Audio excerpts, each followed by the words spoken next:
సర్వం శివం శివం సర్వం. ఆంజనేయ స్వామికి తమలపాకుల పూజ చేయడానికి ఒక కారణం ఉంది.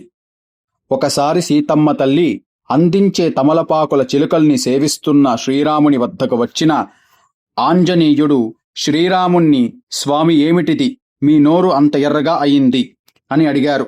అప్పుడు రాముడు, తమలపాకులు తింటే నోరు ఎర్రగా అవుతుంది, అంతేకాదు ఆరోగ్యానికి చాలా మంచిది అని చెప్పగానే వెంటనే ఆంజనేయ స్వామి అక్కడ నుండి వెళ్ళిపోయి కొంతసేపటికి ఒళ్ళంతా తమలపాకులు కట్టుకొని గంతులు వేసుకుంటూ ఆనందంగా వచ్చారు.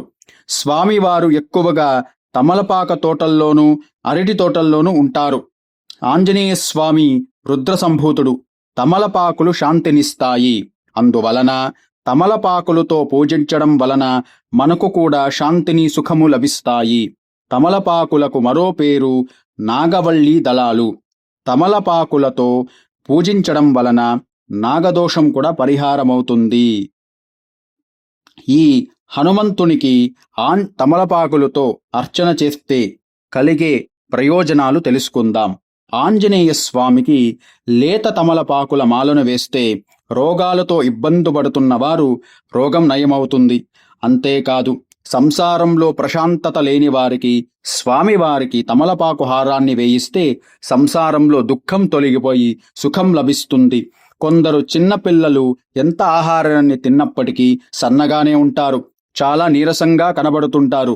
అటువంటి వారు ఆంజనేయ స్వామికి తమలపాకుల హారాన్ని వేస్తే ఆరోగ్యం బాగుంటుంది. వ్యాపారంలో చాలా నష్టాలు వస్తుంటే స్వామివారికి తమలపాకుల హారాన్ని వేయించి ఆ తమలపాకులు, పండ్లు దక్షిణ సమేతంగా దానం చేస్తే వ్యాపారం వృద్ధి చెందుతుంది. ఎవరికైనా శనీశ్వర దృష్టి ఉన్నవారు ఆంజనేయ స్వామికి తమలపాకు హారాన్ని వేస్తే శనీశ్వరుని అనుగ్రహం కలుగుతుంది.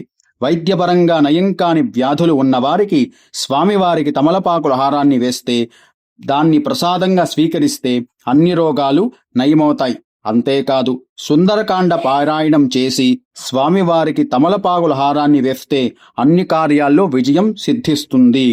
కావున ప్రతి ఒక్కరూ ప్రతి శనివారం ఆంజనేయ స్వామికి తమలపాకుతో అర్చన చేసుకోండి. సర్వం శివం శివం సర్వం.